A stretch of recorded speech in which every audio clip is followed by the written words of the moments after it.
Le tribunal civil de Bangkok a rejeté une plainte déposée par l'activiste Jatupa Bunpatararaksa contre NSO Group Technology, l'accusant de ne pas avoir empêché son ciblage avec le logiciel espion Pegasus, selon Amnesty International. Monsieur Jatupa, également connu sous le nom de Pedaodin, faisait partie des quelques 30 activistes et avocats thaïlandais dont les téléphones ont été infectés par ce logiciel espion israélien en 2020 à 2021, selon des chercheurs indépendants. Beaucoup d'entre eux avaient été détenus, arrêtés ou emprisonnés à plusieurs reprises en raison de leur activisme politique ou de leur participation à des manifestations en faveur de la démocratie. L'échec du tribunal à reconnaître le rôle de NSO Group dans la facilitation des violations des droits humains via le ciblage de défenseurs des droits en Thaïlande avec le logiciel espion Pegasus est profondément préoccupant, a déclaré Chanatip Tatiyakaronwong, chercheur pour Amnesty International en Thaïlande. Cependant, cela ne dissuadera pas la lutte contre l'utilisation illégale des logiciels espions et la quête de justice pour les victimes de ces technologies en Thaïlande et dans le monde entier. Outre M. Jatupa, d'autres personnes ciblées par Pegasus incluent l'avocat Anon Nampa, emprisonné pour lèse-majesté et toujours accusé dans plus de 10 affaires, ainsi que Panusaya Sitijirawattanakul, l'une des leaders étudiantes du mouvement pro-démocratie. Dans sa plainte, M. Jatupa a allégué que NSO Group avait facilité l'utilisation de Pegasus pour le cibler, lui et d'autres activistes thaïlandais, violant leurs droits constitutionnels, y compris le droit à la vie privée.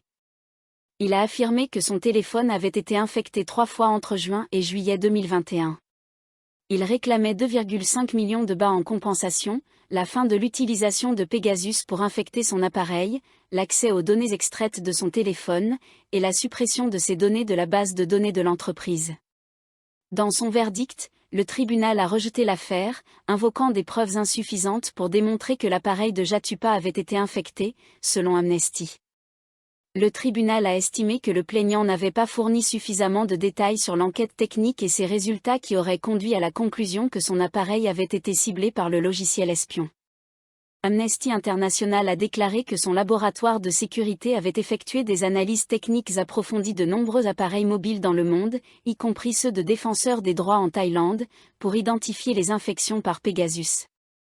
Une enquête menée en 2021 par Amnesty et Forbidden Stories a révélé que le logiciel espion de NSO avait facilité de nombreuses violations des droits humains à l'échelle mondiale. Dans de nombreux cas, NSO affirme être un simple développeur de logiciels espions, sans contrôle sur leur utilisation, et nie les accusations d'abus à l'encontre des défenseurs des droits humains. L'entreprise israélienne soutient que ces produits sont exclusivement destinés aux agences gouvernementales pour lutter contre le crime et le terrorisme, une affirmation contestée par des recherches indépendantes mettant en évidence leur usage abusif contre des journalistes et des activistes à travers le monde. Le logiciel Pegasus peut extraire des données et activer les caméras ou microphones d'un appareil une fois qu'il l'a infiltré avec succès. Le ministre de l'économie numérique et de la société du précédent gouvernement dirigé par Prayut Chan-o-cha, Chewit Tanaka-Manuzorn, a admis au Parlement que le pays utilisait des logiciels de surveillance sans préciser lesquels, pour suivre des individus dans des affaires liées à la sécurité nationale ou à la drogue. Cependant, il est revenu sur ses déclarations quelques jours plus tard, niant l'utilisation d'une telle technologie. Il n'a jamais été déterminé quelle agence en Thaïlande aurait pu acheter ou utiliser le logiciel Pegasus. Des mandats d'arrêt ont été émis contre le Dr Boon Vanazin, fondateur du groupe Thonburi Healthcare Group, THG, et 8 autres personnes pour fraude publique et blanchiment d'argent. Alors que 6 individus ont été arrêtés, le Dr Boon a pris la fuite à l'étranger. Le bureau de la police métropolitaine, MPB, a obtenu vendredi l'approbation de la Cour pour les arrestations, incluant celle du Dr Boon, âgé de 86 ans, de son épouse Jaruan, 79 ans, et de leur fille Nalin, 51 ans. Ils sont accusés d'avoir trompé des investisseurs en les incitant à financer des projets médicaux. Le médecin est également soupçonné d'avoir falsifié la signature de son ex-belle-fille pour obtenir un prêt, causant des dommages estimés à 7,5 milliards de bahts. Le tribunal pénal a approuvé le mandat d'arrêt contre le Dr Boon, invoquant sa participation à des fraudes publiques, emprunts frauduleux, blanchiment d'argent et violations liées à des chèques sans provision. Des accusations similaires ont été portées contre les autres suspects. Entre décembre et octobre, 527 plaintes ont été déposées contre le Dr Boon au poste de police de Hue Quang par des victimes qui n'ont pas pu encaisser les chèques qu'il avait émis. Entre le 2 et le 4 février, le Dr Boon aurait renforcé sa crédibilité en promouvant 5 projets médicaux, notamment un centre de cancérologie et des hôpitaux en Thaïlande et dans d'autres pays, afin d'attirer des investissements. Si des paiements initiaux ont été effectués, les versements suivants n'ont pas eu lieu, entraînant des problèmes pour encaisser les chèques remis aux investisseurs. Alors que l'enquête se poursuit, 6 suspects ont été appréhendés, tandis que le Dr Boon, son épouse et leur fille sont toujours en fuite. Le fondateur du THG aurait quitté le pays le 29 septembre. 2 femmes liées au réseau du Dr Boon ont été arrêtées vendredi dans un cabinet d'avocats du district de Bang Buatom, à Nonthaburi. Elles ont également été inculpées de fraude publique et d'emprunt frauduleux. La police les a identifiées uniquement sous les noms de Siri Wimol, 38 ans, et Jidafa, 53 ans. Une Mercedes-Benz a été saisie lors de cette opération. Le Paul Maji Genteradet Amazute, commandant de la division des enquêtes du MPB, a déclaré que cette affaire de fraude avait causé des dommages importants, de nombreuses victimes ayant été attirées par des promesses d'investissement du Dr Boon. Les tambours battent à nouveau pour le Parti du Peuple, PP, déterminé à remporter les élections locales de dimanche à Udon Thani, un bastion politique du parti au pouvoir, Pheu Thai, qu'il avait réussi à infiltrer lors des élections générales de l'année dernière. L'élection pour la présidence de l'organisation administrative provinciale, PAO, s'annonce comme une bataille acharnée entre les 2 plus grands partis politiques. D'un côté, Pheu Thai doit défendre son terrain, où il avait remporté une victoire écrasante lors de plusieurs élections générales précédentes, y compris celle de l'année dernière. La fierté est en jeu, a commenté un observateur. De l'autre, le PP mobilise tous ses moyens pour s'emparer de la présidence de la PAO.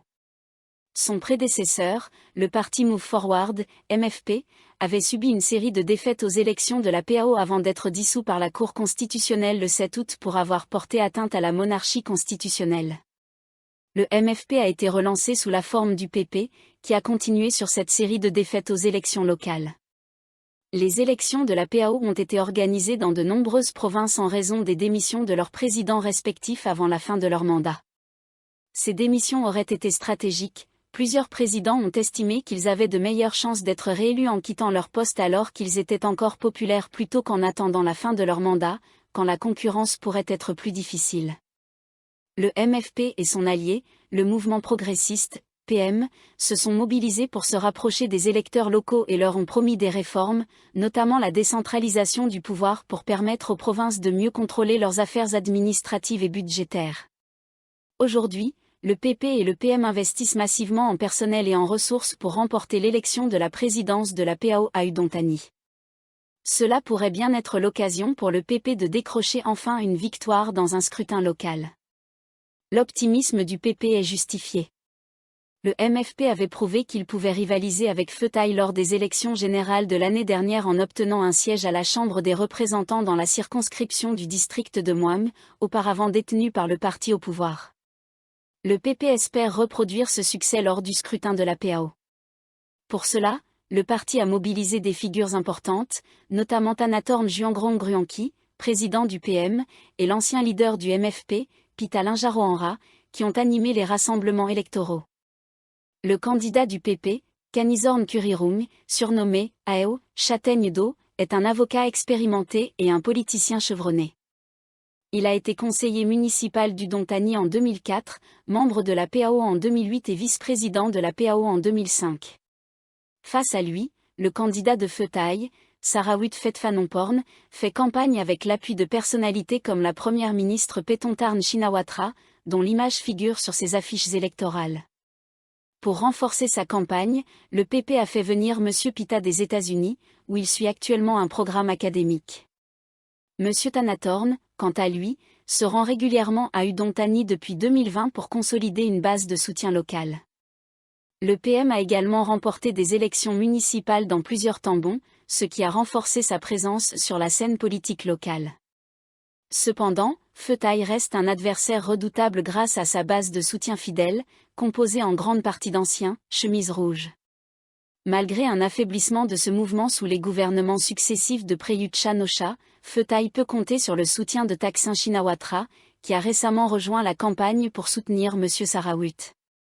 Les analystes prédisent une victoire probable pour Pheu Thai, en partie grâce à des politiques populaires comme la récente distribution de 10 000 bas aux personnes marginalisées et démunies. Un conflit potentiel entre Feutaï et Boumjeté? Par ailleurs, des tensions sont apparues entre Feutaï et Boumjeté, partenaires de la coalition gouvernementale, sur plusieurs questions, notamment la reclassification du cannabis comme stupéfiant. Bien que les tensions se soient apaisées, des désaccords subsistent, notamment sur la réforme de la charte et des questions foncières impliquant la famille Chitchob, un puissant acteur politique de Boumjeté. Malgré ces divergences, les leaders des deux partis insistent sur le fait que leur relation reste solide. Selon Anutin Charnvirakul, leader de Boumjeté, les agences concernées par les différents fonciers ne font que leur travail, et leurs actions respectent la loi. Le Conseil métropolitain de Bangkok a approuvé la demande de l'administration métropolitaine de Bangkok, BMA, pour un budget de 14,54 milliards de bahts destiné à rembourser la dette envers Bangkok Mass Transit System PLC, BTSC, l'opérateur du BTS Ski Train. Lors d'une réunion du Conseil vendredi, le gouverneur de Bangkok, Chadchar Sitipin, a présenté un projet d'ordonnance pour une allocation budgétaire supplémentaire de 14,54 milliards de bahts pour l'exercice fiscal 2025.